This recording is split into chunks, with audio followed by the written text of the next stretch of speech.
Hari ini kita bicara soal tindak pidana korupsi. Apa yang membedakan tindak pidana korupsi dengan tindak pidana pencurian? Bukankah orang awam berpendapat yang namanya korupsi pasti mencuri sesuatu yang bukan haknya? Lalu pada prinsipnya apa yang membedakan kedua perilaku delik tersebut? Silakan Pak Dokter. Oke, terima kasih. Sebetulnya kalau dilihat secara itu sepintas bahwa memang sama-sama mencuri, kayak gitu, sama-sama mencuri. Hanya korupsi itu terkait dengan keuangan negara. Jadi pengelolaan keuangan negara yang diberi kewenangan untuk itu dan kemudian menyalahgunakan keuangan negara yang seharusnya diperuntukkan untuk untuk fasilitas publik. Jadi kalau yang kasus pencurian itu mengambil milik orang lain, sementara korupsi itu mengambil milik negara yang sementara dikelola.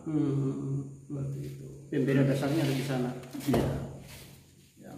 Yang satunya mengambil milik orang lain, yang korupsi itu mengambil hak milik negara yang sementara dikelola. Seperti itu.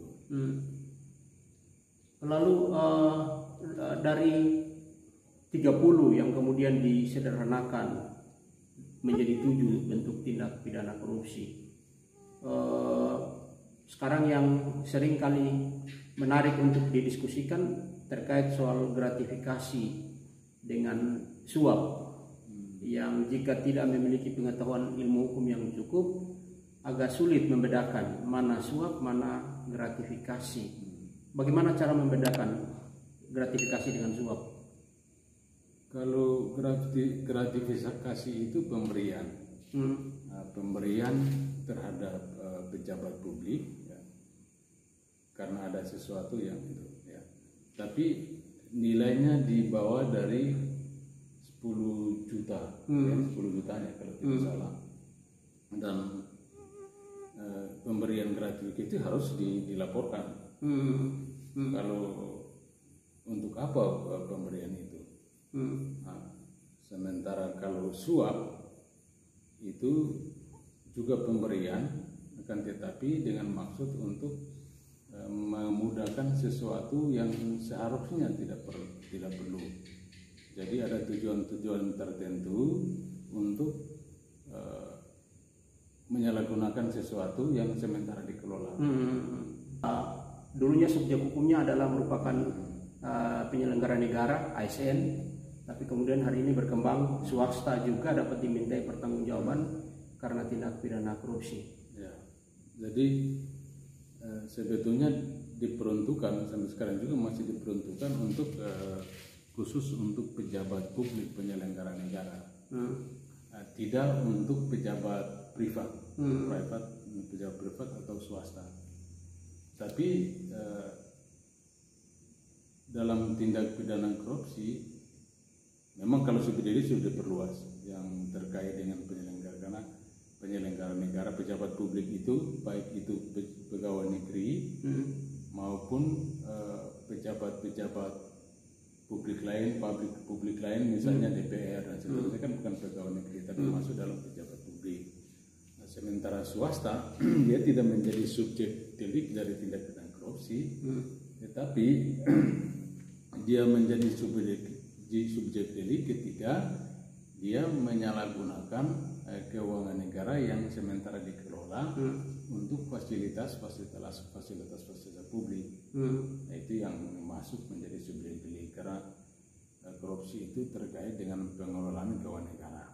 Dan biasanya itu kalau dalam tindak pidana korupsi dihukum secara bersama-sama dengan pejabat publik. Karena dalam suatu proyek kegiatan pengelolaan keuangannya ada di jabatan pejabat publik, sementara pelaksanaan keuangannya ada di swasta. Swasta sebagai penyelenggara pengelolaan suatu kegiatan-kegiatan atau suatu proyek kegiatan dari pemerintah atau negara. Seperti itu. Jadi biasanya swasta itu dikaitkan dengan pasal 55 KUHP. Secara bersama-sama melakukan tindak pidana korupsi dengan pejabat publik penyelenggara negara. Jadi selalu harus bersama-sama. Ya, dikaitkan dengan pasal 55. Menarik soal menghukum sebanyak-banyaknya tanpa kemudian melakukan pembenahan pengelolaan keuangan negara. Menurut Pak Elston, seberapa buruk sih pengelolaan keuangan negara sampai hari ini? Sebetulnya kalau kira sistem pengelolaan keuangan negara sekarang sudah lebih baik. Cuma sebetulnya moralitas pengelolaan negara itu menjadi ukuran. Kalau bilang buruk juga tidak buruk. Tapi juga ada sistem, ya, sistem tata kelola yang memberi ruang sehingga paling kurang ada ruang-ruang untuk menyalahgunakan keuangan itu ada. Tapi sebetulnya sebuah sistem yang dibentuk, ya, sistem yang dibentuk terkadang memberi peluang untuk adanya menyalahgunakan keuangan itu. Ya, jadi tapi sebetulnya itu tergantung dari moral seseorang. Maka moral itu yang menentukan dapat atau tidaknya dia melakukan mengambil yang sebetulnya bukan haknya itu. Jadi tapi sistem juga yang kadang-kala, jadi misalnya kalau kita bicara pilkada misalnya, gitu kan, pilkada, pejabat-pejabat biasanya kan pemilihan langsung, dan betapa besarnya keuangan yang dikeluarkan. Makanya dalam sistem pengelolaan keuangan ada istilah dibilang dia harus menutupi apa yang telah dikeluarkan. Sehingga tata kelola keuangan ini selalu dimanfaatkan untuk kepentingan untuk masalah-masalah suksesi pemerintahan itu, suksesi pemimpin daerah atau pemimpin nasional, memberi peluang itu. Walaupun tidak harus dibilang semuanya harus begitu, tidak. Tapi peluang terjadinya keuangan negara yang diselewengkan itu juga karena sistem yang memberi ruang untuk itu. Pemilihan langsung itu biayanya sangat besar, kosnya besar, sehingga kos yang sebesar itu tidak mungkin diperoleh dari uang yang ada pada dia, kekayaannya, karena memang sistemnya memberi itu, dan seharusnya sistem itu memberi ruang agar supaya tidak terjadi sesuatu, tapi ternyata itu dimanfaatkan untuk menyalahgunakan keuangan negara atau sebuah proyek kegiatan dari negara pemerintah. Lalu terkait penyidikan, penyidik kalau dalam tindak pidana umum, polisi pada pokoknya diberikan kewenangan untuk melakukan proses penyidikan. Tapi dalam tindak pidana korupsi, penyidiknya bisa berasal dari polisi, bisa berasal dari jaksa dan juga dari KPK. Sementara untuk penuntutannya hanya berasal dari jaksa dan KPK. Ini cukup krusial nih, pembeda bagaimana proses penyidikan dan bagaimana proses penuntutan. Menurut pandangan Pak Elston, itu sebetulnya sangat terkait dengan kebijakan pemerintah untuk mencegah dan memberantas korupsi. Sehingga yang tadinya bahwa dipandang cukup polisi dan jaksa menangani korupsi, ternyata bahwa tidak mampu memberantas korupsi. Lalu dibuatlah satu lembaga di luar dari jaksa dan polisi, yaitu lembaga pemberantasan korupsi, yaitu KPK. Itu dalam rangka kebijakan pemerintah agar supaya korupsi itu bisa dapat dicegah dan diberantas. Memang kalau tugas-tugas untuk penyidikan, makanya ada juga penyidik yang direkrut, ya. Tapi tetap penyidik itu adalah kewenangan polisi, ya. Tapi pejabat-pejabat polisi yang direkrut menjadi penyidik KPK, dan juga penuntutnya itu tetap menjadi kewenangan dari jaksa, hanya saja direkrut menjadi jaksa KPK. Jadi tidak ada, tapi yang namanya penyidik KPK dan penuntut KPK. Tapi yang namanya lembaga penyidik dan penuntut itu hanya polisi dan KPK. Seperti itu. Khusus untuk tindak pidana korupsi. Hanya saja undang-undang memberi ruang yang tadi karena ada pembatasan-pembatasan yang nilainya 100 juta ke atas itu ditangani oleh KPK, sementara di bawahnya oleh polisi dan jaksa. Nilainya kecil. Lalu soal peradilan kalau di kabupaten ada pengadilan negeri, di beberapa provinsi itu ada peradilan satu atap. Salah satu peradilan di dalam lingkup peradilan satu atap itu ada pengadilan tipikor. Mengapa kemudian pengadilan tipikor itu tidak ada di tingkat kabupaten, hanya ada di ibu kota kabupaten? Itu terkait dengan terbatasnya keuangan negara. Jadi mendirikan sebuah peradilan itu kos yang sangat besar, ya. Meskipun dipandang penting bahwa peradilan tipikor itu harus ada di daerah. Cuma karena terbatasnya keuangan, jadi mungkin pemerintah menganggap cukup di provinsi saja. Dan di provinsi bisa mampu menjangkau kasus-kasus tindak pidana korupsi yang ada di daerah-daerah. Kalaupun itu dibutuhkan, mungkin saja di kemudian hari bisa saja ada pengadilan tipikor di kabupaten-kabupaten. Karena besarnya biaya yang harus dikeluarkan. Ya. Lalu terkait hakim, kita lihat ada hakim ad hoc, hakim sementara, ada hakim karir. Bukankah juga membutuhkan anggaran yang cukup besar kalau kemudian harus ada pengadaan hakim ad hoc? Apakah kemudian cukup ideal di soal ini? Bukankah akan lebih bijak kemudian menggunakan hakim-hakim karir untuk menangani perkara-perkara yang berhubungan dengan tindak pidana korupsi? Itu juga mungkin sangat terkait dengan kebijakan pemerintah, keinginan besar pemerintah untuk memberantas korupsi, mencegah pemberantas korupsi. Tetapi di sisi lain tidak hanya untuk hakim karir, karena ini dibentuk agar supaya penanganan kasus korupsi itu lebih baik dari yang, karena memang tidak semua hakim karir itu memahami tentang sebut tindak pidana korupsi.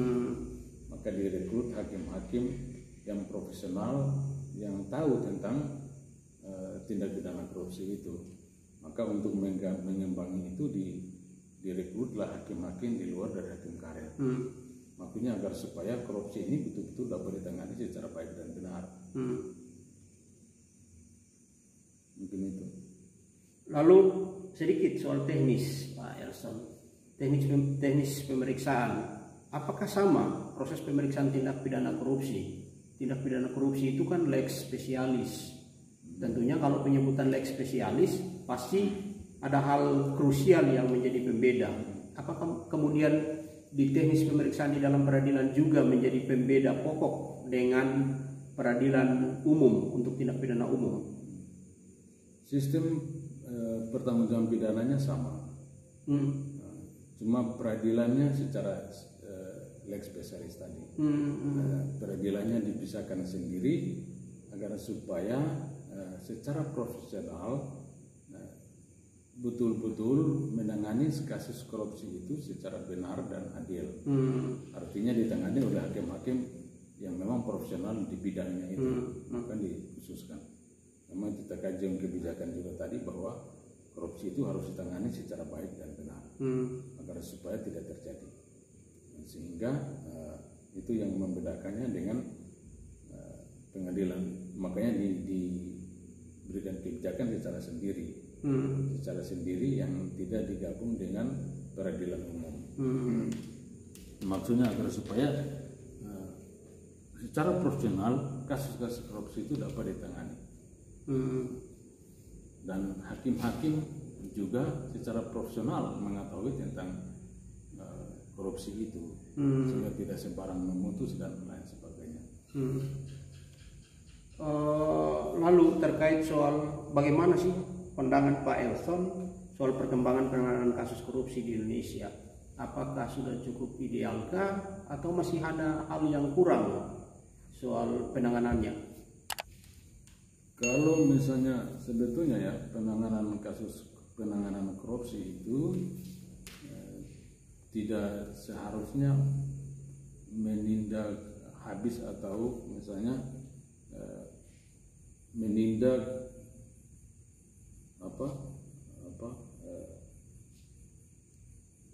dikatakan berhasil kalau menindak sebesar-besarnya orang. Tidak, tapi sebetulnya satu yang harus didahulukan adalah pencegahan korupsi.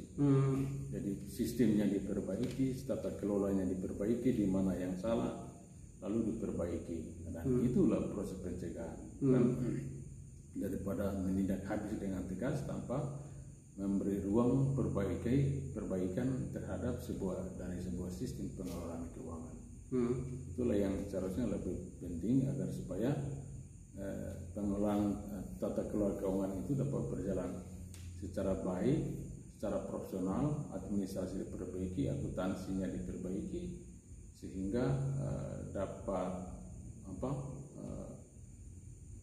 membatasi ruang-ruang pengelolaan keuangan yang tidak perlu.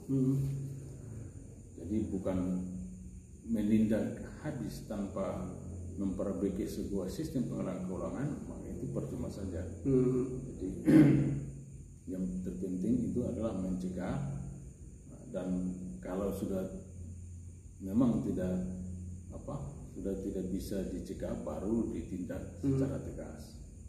Dan kalau dalam teori penanganan korupsi, maka menindak kasus korupsi itu adalah upaya terakhir dalam penindakan hukum. Masih ada upaya-upaya hukum lain yang dapat dilakukan sebelum ditindak secara pidana. Lalu terakhir soal saran Pak Elson selaku praktisi plus akademisi di dunia hukum soal bagaimana penanganan tindak pidana korupsi, khususnya penyelenggara negara yang hari-hari ini yang menjalankan pemerintahannya, yang kita lihat tata kelolanya sebagian besar mengalami proses keterpurukan. Masukan untuk para penyelenggara negara dan seluruh orang yang mengelola tata kelola keuangan negara. Sebetulnya ya, kalau terkait dengan kasus korupsi ya, pencegahan itu yang harus didahulukan, perbaikan sistem pengelolaan dan seterusnya. Dan memang kalau kita bicara tentang, tidak mungkin korupsi itu habis ya. Tidak mungkin korupsi habis karena memang dia bertumbuh sesuai dengan sebagaimana ada manusia, pasti penyelewengan itu ada. Sama dengan pembunuhan, tidak mungkin pembunuhan itu tidak ada. Nah itu pasti. Makanya sebetulnya aspek-aspek sosial moral juga sangat menentukan. Nah, tapi yang terlebih itu adalah memperbaiki sistem pengelolaan keuangan. Jika terjadi penyelewengan itu langsung diadakan perbaikan, di mana sebetulnya peluang-peluang yang dapat memberi ruang untuk terjadi penyelewengan itu. Sistemnya diperbaiki, ya, akuntansinya diperbaiki, sehingga sistem pengelolaan keuangan itu akan lebih baik.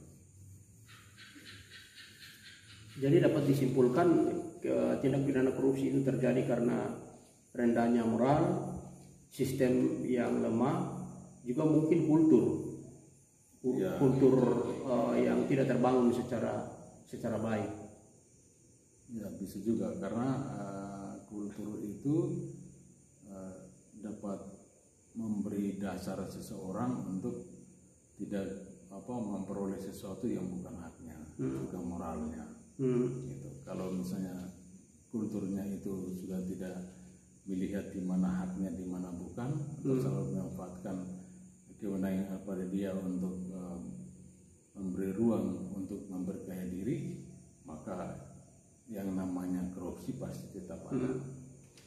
Dan kultur-kultur itu yang tidak dapat diberantas dengan menindak, hanya dengan menindak. Makanya itu ada butuh pembenahan dan lembaga-lembaga sosial dan keagamaan lainnya yang turut berperan di dalam membangun kultur dan moral yang baik dari sebuah sistem para pelaku penyelenggara negara itu. Makasih banyak Pak Elson atas waktunya. Semoga apa yang diberikan dapat memberikan sedikit edukasi kepada masyarakat umum tentang tindak pidana korupsi. Semoga sukses dalam studinya Pak Elson. Terima kasih. Dan ini semoga terdistribusi tidak hanya kepada penyelenggara negara, tetapi kepada seluruh warga negara Indonesia.